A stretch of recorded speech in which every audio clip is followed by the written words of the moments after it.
Hello guys, welcome to the new video. मैं हूं आपका दोस्त छोटू ट्रेडर, आपका दोस्त, आपका भाई। मैंने प्रीवियस वीडियोस के अंदर स्टॉक मार्केट के जो भी बेसिक कॉन्सेप्ट्स हैं वो क्लियर करवाए हुए हैं। तो अगर आपने वो वीडियो नहीं देखे हैं तो प्लीज़ एक बार जाके देख के आइए। उन वीडियोस के अंदर एक बिगिनर को क्या फर्स्ट स्टेप लेना चाहिए उसके बारे में मैंने सब कुछ सिखाया हुआ है, और ओवरऑल मैंने स्टॉक मार्केट का बेसिक कॉन्सेप्ट वहाँ पे क्लियर करवाया हुआ है।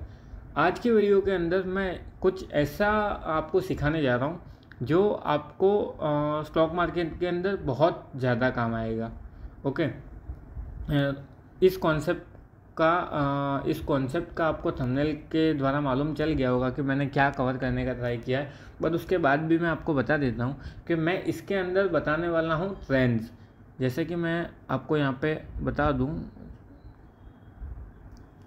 जी, ये देखिए यहाँ पे अपन कवर करने वाले ट्रेंड क्या होता है और कैसे काम करता है। यहाँ पे 3 ट्रेंड के मैंने नाम लिखे हुए हैं। ओवरऑल यही 3 ट्रेंड होते हैं मार्केट के अंदर। ये पहला ट्रेंड, ये दूसरा ट्रेंड और ये तीसरा ट्रेंड। अब ये तो मैंने आपको बस बोल के बता दिया, बट ये मार्केट के अंदर इन एक्चुअल कैसे काम करते हैं वो मैं आपको आगे समझाऊंगा। तो बने रहिए वीडियो के अंदर और मेक श्योर कि आपने चैनल को सब्सक्राइब किया हुआ हो, ताकि मैं जो भी इंफॉर्मेटिव वीडियोस डालता हूँ वो सबसे पहले आप तक पहुँचे और आप कुछ मिस ना कर दे। ओके, तो बने रहिए वीडियो के अंदर जी। तो पहले अपन बात करेंगे अप ट्रेंड के बारे में कि अप ट्रेंड होता क्या है। अप ट्रेंड क्या होता है, उसके अंदर आपको कैसे एंट्री बनानी चाहिए, कहाँ एग्जिट लेना चाहिए, ये वो सब कुछ। ओके, तो अप ट्रेंड बेसिकली क्या चीज़ होती है कि कोई भी स्टॉक है या कुछ भी है वो एक जगह से निकलना स्टार्ट करेगा। जैसे कि हम यहाँ पे देख सकते हैं, ये है निफ्टी 50 का चार्ट। ओके, निफ्टी 50 ने 2196 के अराउंड अपनी रैली स्टार्ट की।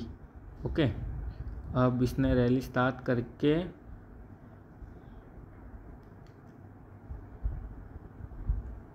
ये देखिए, ये था पूरा निफ्टी 50 का अप ट्रेंड।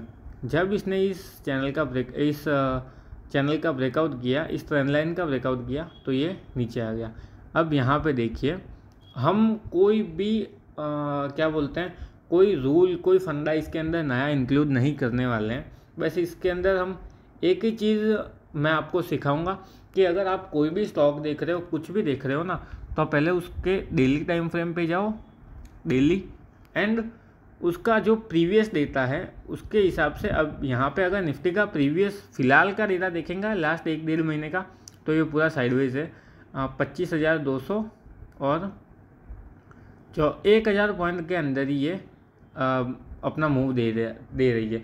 इट मीन्स ये साइडवेज है, क्योंकि ये देखिए यहाँ से नीचे गई, वापस ऊपर आई, वापस नीचे गई, वापस ऊपर आई। अब हो सकता है ये वापस नीचे आए। अब अगर इस डेटा इसके बाहर जब निकलेगी उसके बाद अपन इसके अंदर कुछ सोच सकते हैं। अगर आप पोजिशनल ट्रेडर हो, तो अगर आप इंट्राडे कर रहे हो तो 1,000 पॉइंट आपके लिए बहुत है। ओके, तो हम जब ट्रेंड की बात कर रहे हैं, ओवरऑल ट्रेंड की, तो अगर आपको कहीं पोजीशन बनानी है इसके अंदर और ट्रेंड देख के बनानी पड़ेगी, तो हम उस पर बात करेंगे। तो यहाँ पे देखिए, मैं कोई हायर लो, हायर हाई, ये वो कोई फंडा मैं आपको नहीं बताऊंगा, क्योंकि हायर हाई और हायर लो वाला फंडा है ना, वो इंसान के दिमाग के अंदर कन्फ्यूजन क्रिएट कर देता है कि भाई हायर लो ऊपर क्यों है, हायर हाई नीचे क्यों है, ये वो। तो हम बस सिंपल सी चीज़ देखेंगे कि जैसे ये हमें दिख रहा है कि ये ऊपर जा रहा है। पहली चीज़ हमें क्या करनी है, एक ऐसे लाइन लो, मैं वापस से आपको मार्क करके लेके बता देता हूँ। एक ऐसे लाइन लो, उसके बॉटम से लेके अप तक ड्रॉ कर दो। ठीक है, ये हो गई हमारी एक ट्रेंड लाइन। अब यहाँ पे देखिए, ये आया, ये ऊपर गया यहाँ से। एक सेकंड में आपको सही से समझाता हूँ। कौन है भाई, ये रहा, ये देखिए, ये यहाँ से ऊपर गया, वापस यहाँ से नीचे आया, उसी लाइन को टच किया, वापस ऊपर गया, वापस नीचे आया, उस लाइन के ऊपर है, वापस यहाँ से समझिए ऊपर गया, वापस उस लाइन को टच किया, वापस ऊपर गया, एंड देन जाके इसने इस लाइन का ब्रेकआउट दिया है। ठीक है, ये हो गया है अप ट्रेंड। अब आप पूछेंगे कि अप ट्रेंड चलो हम समझ गए, तो अप ट्रेंड के अंदर हमें पहली चीज़ क्या देखनी है कि नंबर ऑफ ग्रीन कैंडल्स। अब यहाँ पे आप देखिए कितनी सारी ग्रीन कैंडल है, रेड कैंडल से ज़्यादा ही है, ठीक है। यहाँ पे आपको रेड कैंडल से ज़्यादा ग्रीन कैंडल दिखाई दे रही है। इसका मतलब हम इसे पूरा भरोसे के साथ कह सकते हैं कि भाई नहीं, निफ्टी है अप ट्रेंड के अंदर। अब जैसे एक बार यहाँ से इसने बाउंस लिया, यहाँ से ऊपर गया, नीचे आया, एंड अगेन जब इसके ऊपर जब second day gap up open हुआ है, तब अगर कोई पोजिशनल ट्रेडर होगा जो अपने पोजीशन क्रिएट करके छोड़ देता है, मीन्स कि लॉन्ग टर्म के लिए, तो उसने यहाँ पे एंट्री बना ली होगी। अब जैसे ही उसने एंट्री यहाँ पे बनाई होगी, उसका एसएल कहाँ होगा, यहाँ पे, और ये आप देख सकते हैं रिजल्ट ऑलमोस्ट 2000 पॉइंट है यहाँ पे, ठीक है। मतलब समझिए कि जब भी आप ट्रेंड देख रहे हैं तो ट्रेंड के अंदर ये देखिए कि जब अप ट्रेंड के अंदर है ना, तो अप ट्रेंड के अंदर रेड कैंडल से ग्रीन कैंडल ज़्यादा होनी चाहिए, बस ये सिंपल। इसको जितना सिंपल रखोगे उतना इजी है आपके लिए। हमेशा याद रखिए कि रेड कैंडल से ज़्यादा ग्रीन कैंडल होनी चाहिए अप ट्रेंड के अंदर। एक और मैं आपको दिखाऊं, कुपीड बहुत ही अच्छा स्टॉक था, इसने बहुत ही अच्छा रिटर्न दिया है, देखिए। ओके, अब इसको भी सेम तरीके से यहाँ से एक ट्रेंड लाइन ड्रॉ करते हैं अपन। थोड़ी सी ट्रेंड लाइन दूर है इसकी, ठीक है। ये थोड़ा सा एरिया दूर है क्योंकि यहाँ से ये पुल बैक लेके सीधा ही ऊपर ही भागा। ओके, अब यहाँ पे हमने जो प्रीवियस वीडियो के अंदर एक टॉपिक के बारे में बात की थी कि सपोर्ट एंड रेजिस्टेंस। ओके, उसका मैं आपको कुछ दिखाता हूँ। मैंने आपको बताया था कि जो रेजिस्टेंस होता है वही फ्यूचर में जाके सपोर्ट बनता है। अगर आपने वो वीडियो नहीं देखा है तो प्लीज़ आप जाके वो वीडियो देखिए ताकि आपकी नॉलेज इंक्रीज़ हो और मैं आपको जो बताना चाह रहा हूँ वो आप सही से समझेंगे। देखिए, यहाँ से ऊपर गया, वापस नीचे आया, यहाँ पे इसने एक बार सपोर्ट फेस किया, सॉरी रेजिस्टेंस फेस किया, यहाँ से नीचे आया, वापस इसने रेजिस्टेंस फेस किया, एंड देन वापस नीचे आया, वापस इसने ऊपर जाने का ट्राई किया, रेजिस्टेंस फेस किया। अब जब भी कोई भी रेजिस्टेंस एक या दो बार टच हो ना, तो समझ जाना चाहिए कि वो थोड़ा सा स्ट्रॉन्ग है, इसीलिए वहाँ पे सेलर ज़्यादा एक्टिव है, तो वो नीचे आने दे रहे हैं, ठीक है। ये यहाँ तक नीचे आ गया, अब यहाँ से ये वापस इसने ऊपर जाने का ट्राई किया, यहाँ से इसने हेल्दी कैंडल से ब्रेकआउट किया, दूसरे दिन पुल बैक लेके ये अगेन ऊपर। अब यहाँ पे जाकर इसने लिया है सपोर्ट, कौन से लेवल का है वो देखिए। अब जहाँ पे ये रेजिस्टेंस फेस कर रहा था उसी लेवल का यहाँ पे इसने सपोर्ट लिया है। सपोर्ट लेके आप रिटर्न देख सकते हो फ्रॉम 89 टू 186, ऑलमोस्ट 200% हो गया। मे बी वो भी मैं आपको बता देता हूँ 200% है या कम है, 200% हो जाना चाहिए, सॉरी 108%। ओके, ये देख सकते हैं आप 108%। अब अगर आप बात करेंगे कि इसके अंदर ट्रेंड आइडेंटिफाई कैसे करना है, आप ये देख लीजिए। इसने जब से ये रैली स्टार्ट की है ना, इसके अंदर भर के दिख रही है, तो क्या दिख रही है, ग्रीन कैंडल। रेड कैंडल यहाँ पे मेजॉरिटी में दिखी है, मानिए यहाँ पे बहुत सी रेड कैंडल्स दिखी है, बट यहाँ से सपोर्ट लेके वापस गई। और अगर यहाँ पे जब रेड कैंडल्स दिखी भी है ना, तो यहाँ पे 10 रेड कैंडल मीन्स कि 10 दिन वेस्ट किए हैं, फिर भी कुछ नहीं हुआ। और यहाँ पे 10 दिन के अंदर इसने ऑलमोस्ट 10 से 15% का मूव दिया है, 23%। ओके, मतलब समझिए कि ये अपट्रेंड के अंदर ही ये हमें जब भी चार्ट ओपन हो रहा है ना, तब मालूम चल रहा है कि हाँ भाई ये स्टॉक अप ट्रेंड में, ये स्टॉक डाउन ट्रेंड में। ये देख लीजिए, यहाँ पे आपको सबसे ज़्यादा क्या दिखाई दे रहा है, ग्रीन कैंडल। अब यहाँ पे मैंने तो आपको पहले ही बताया कि भाई सपोर्ट और रेजिस्टेंस कैसे काम करता है। अब आपने ये स्टॉक ओपन किया था, मानिए अब ये जब आपने ओपन किया तब यहाँ पे कहीं पुल बैक ले रहा था। तो आपको एक चीज़ तो मालूम आ गई कि ये भाई देखो ये इसने सपोर्ट का ब्रेकआउट किया, अब ये नीचे आ रहा है और ये यहाँ से पुल बैक ले रहा है। तो कोई भी इंसान, कोई भी जिसको इसका थोड़ा भी नॉलेज है, वो क्या करता, इसको यहाँ से बाय करता और इसको ट्रेलिंग एसएल पे छोड़ देता, और वो 2-3 महीने के अंदर आराम से अच्छा खासा रिटर्न निकाल सकता था। 100% 200% आराम से निकाल सकता है। तो आपको यही देखना है कि भाई स्टॉक या निफ्टी, बैंक निफ्टी, आप जो भी कर रहे हो उसका ट्रेंड आइडेंटिफाई करना है, क्योंकि वो ज़रूरी है। अब ये मान लो कि ये स्टॉक है, आपने यहाँ पे इसको देखा नहीं कि यहाँ पे इसका सपोर्ट है और यहाँ पे बैक टू बैक ये रेड कैंडल्स थी, आपने यहाँ पे सेल कर दिया होता। बस सोचना है आपको कि यहाँ पे अगर आपने सेल कर दिया होता तो आपकी आज क्या हालत होती। तो नॉलेज के साथ जो भी काम करें ना, वो हमेशा सही रहता है। बिना नॉलेज के कुछ नहीं करना चाहिए। चलो ये तो बात हो गई हमारे अप ट्रेंड की। मैं डाउन ट्रेंड में बता दूँ आपको, IRFC, ये देखिए मैं अभी स्टडी कर रहा था इसके ऊपर, तो मेरे को लगा कि आपको शेयर करना चाहिए।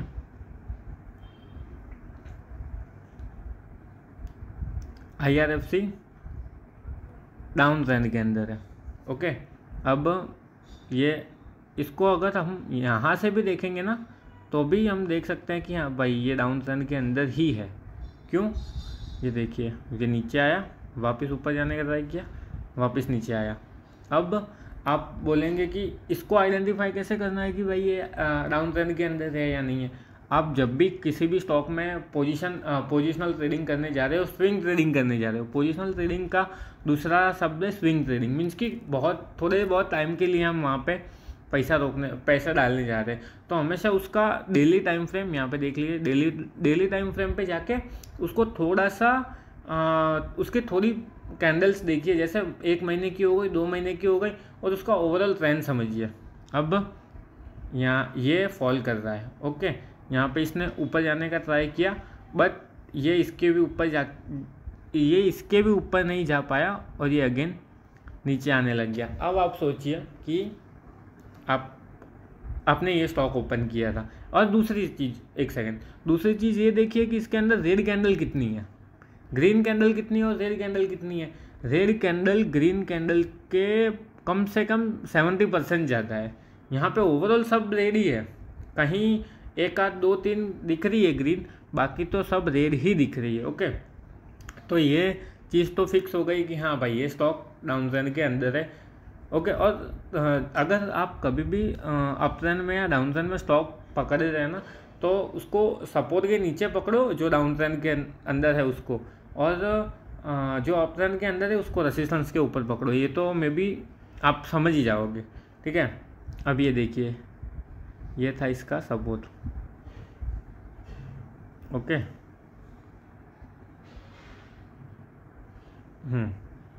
ये था इसका सपोर्ट। इसने यहाँ से ब्रेक किया, इसने एक बार यहाँ पे ब्रेक करने का ट्राई किया और ब्रेक नहीं कर पाया, दूसरे दिन ब्रेक करने का ट्राई किया पर सस्टेन नहीं कर पाया, तीसरे दिन हेल्दी कैंडल के साथ इसने ब्रेकआउट दिया, ऊपर गया एंड अगेन नीचे आ गया। अब इसका सेम वही रेजिस्टेंस है, जब ये नीचे आया तब इसने वापस ऊपर जाने का ट्राई किया, बट ये यहाँ पे नहीं कर पाया।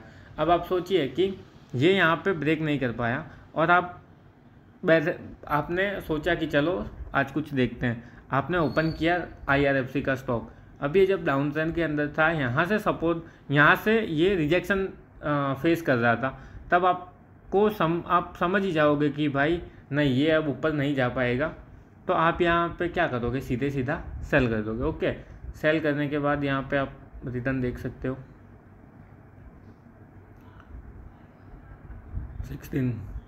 16%। ओके, तो बस आपको जितना हो सके पहली चीज़ तो इसको सिंपल रखना है, और दूसरी चीज़ आपको खुद को सिंपल रहना है कि भाई मैं ट्रेंड के अगेंस्ट में कोई भी ट्रेड नहीं करने वाला हूँ, पहली चीज़। अब अगर यहाँ पे आप बोलते हो कि नहीं भाई ये तो मेरे को लग रहा है कि यहाँ से ब्रेक कर देगा, और आपने यहाँ पे बाय कर दिया होता, सोचो कि आप कितने लॉस में होते हैं। ठीक है, आपका जो 1 लाख कैपिटल होता, मान के चलते हैं कि आपका 1 लाख कैपिटल था, वो आज की तारीख में 80,000 के अराउंड चला गया होता। तो कभी भी हमें ट्रेंड के अगेंस्ट में कुछ नहीं करना है, go with the flow. Go with the flow का मतलब भी वही है कि हमें जो स्टॉक मार्केट सिखाएगा, हमें जो स्टॉक मार्केट करवाएगा, ये अगर ऊपर जा रहा है तो हम बाय करेंगे, ये अगर नीचे आ रहा है तो हम सेल करेंगे। ओके, आई होप कि ये फंडा आपको क्लियर है। अब मैं आगे बढ़ता हूँ साइडवेज की तरफ। ओके, सो साइडवेज के लिए मेरे को स्टॉक देखना पड़ेगा कोई, मेरे को बस एक सेकंड दीजिए। साइडवेज यहाँ पे देखिए, एक स्टॉक है जो पूरे 4 से 5 महीने तक साइडवेज रहा है। ओके, पहली बात, sideways is equal to no trading zone. Sideways जब भी आपको दिख रहा है वहाँ पे आप ट्रेडिंग नहीं करोगे। अब साइडवेज क्या होता है? तो साइडवेज मतलब प्राइस एक ही जगह मूव करती है, 142, 129, 145, 132, ये देखिए, ये बस एक जोन के अंदर है। अब हमें इस सिनारियो के अंदर क्या करना है? हम क्या करेंगे, ब्रेकआउट आने देंगे। जैसे ही ब्रेकआउट आएगा उसके बाद हम एंट्री लेंगे। ठीक है, बंद हो जाए भाई। यहाँ पे देखिए, यहाँ पे पूरे 4-5 महीने के अंदर कुछ नहीं हुआ। एक बार यहाँ पे इसने ब्रेकआउट देने का ट्राई किया, बट अगेन इसको रिवर्स ले लिया गया। अब जब यहाँ पे रेड कैंडल से डाउन साइड में ब्रेकआउट दिया है, ये देखिए, ये इसका ब्रेकआउट है, ये इसने ब्रेकआउट दिया, बट तो इसने यहाँ पे जब ब्रेकआउट दिया होगा तब लोगों का स्टॉप लॉस यहाँ पे रह गया होगा। इसने वापस से अंदर जाने का ट्राई किया है, बट यहाँ पे सेलर्स ने क्या किया है, इसको नीचे लेके गए। ओके, अब अगर मान के चलिए कि आपने यहाँ पे अर्ली एंट्री करके सेल कर दिया होता, यहाँ पे आपका एसएल चला जाता एंड ये रिवर्स हो जाता। यहाँ पे मान लीजिए कि आपने अर्ली एंट्री करके इस विक के ऊपर आपने बाय कर लिया होता, आपका एसएल चला जाता, आपका नुकसान हो जाता। और जब भी प्राइस एक जोन के अंदर मूव कर दिए, तब हमें उस स्टॉक से, या निफ्टी हो, बैंक निफ्टी हो, बस एक जोन के अंदर नहीं होना चाहिए, तब हमें उससे दूर ही रहना चाहिए। तो आई होप कि मैंने जो 3 चीज़ें सिखाई है वो आप अच्छे से समझ गए होंगे कि साइडवेज क्या होता है, अप ट्रेंड क्या होता है, डाउन ट्रेंड क्या होता है। और अगर आपको नहीं समझ में आया है कि नहीं, मेरे को ये पॉइंट क्लियर नहीं है, तो मैं डिस्क्रिप्शन के अंदर मेरी इंस्टा की लिंक दे दूँगा, वहाँ पे आप सीधा मेरे को मैसेज कीजिए। मैं आपकी जो भी प्रॉब्लम होगी उसका सॉल्यूशन निकालने में आपकी हेल्प करूँगा। ओके, आई होप कि ये वीडियो आपको पसंद आया होगा, और पसंद आया है तो प्लीज़ चैनल को लाइक करें और सब्सक्राइब करते जाइए, ताकि जो भी मैं इन्फॉर्मेटिव वीडियोज़ डालता हूँ वो सबसे पहले आप तक पहुँचे। Thank you.